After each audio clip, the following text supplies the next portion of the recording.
درس جهان دی د شګړو پورا وړه درس جهان دی د شګړو پورا وړه محمد تا د خدای پیغام راوړه محمد تا د خدای پیغام راوړه محمد دا اوس چې کوم ځای کې موږ ولاړ یو دا مسجد غمامه دی. مسجد غمامه دا د مدینه منورې یو له تاریخي ځایونو څخه مهم تاریخي ځای دی. دا تقریبا د مسجد رسول الله صلی الله علیه وسلم نه په 400 یا 500 مترۍ کې پروت دی. ځینې 200 مترونه یادوي، خو شاید دا توسعه د مسجد نبوي چې وشوه نو دا فاصله بیا طبعا راکمیږي. دغه ځای کې تاریخي پیښې شوي دي. یو د دې له تاریخي امورو نه دا دی چې نبی کریم صلی الله علیه وسلم وروستنی لمونځ د اختر دلته ادا کړی دی. دې ځای د عیدګاه حیثیت درلوده. دلته نبی کریم صلی الله علیه وسلم د اختر لمونځونه کړي دي.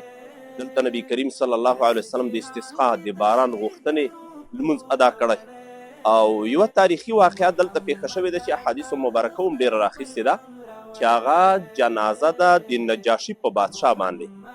نجاشي دا یو مسلمان بادشاه و، نبی کریم صلی الله علیه وسلم باندې غیبانه ایمان راوړ. چې کله دا وفات شو نبی کریم صلی الله علیه وسلم خبر شو، خپل صحابه کرام یې راټول کړل، له دغه ځای نه د حبشې په بادشاه نجاشي باندې له همدغه ځای نه غیبانه جنازه ادا کړې ده.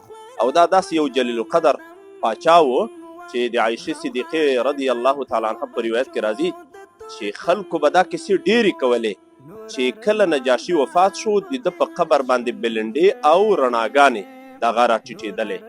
دغه ځای کې هغه د جنازې مراسم هم همدلته ترسره شوي دي او د استسقا لمونځ به هم دلته کېده.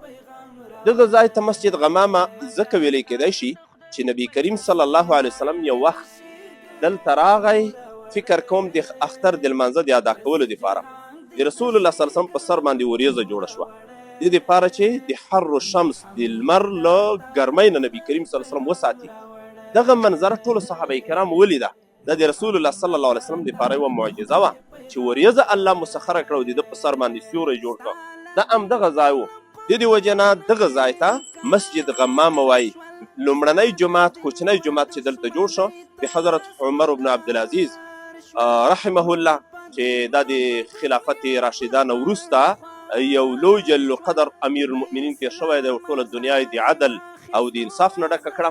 هغه مبارک په دغه ځای باندې یو جومات جوړ کړ.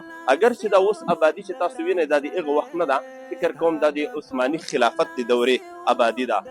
خو په دغه ځای باندې لومړنی جومات چې دغه ځای ورک نه شي، دا ځای مشخص وي، جومات جوړ شو.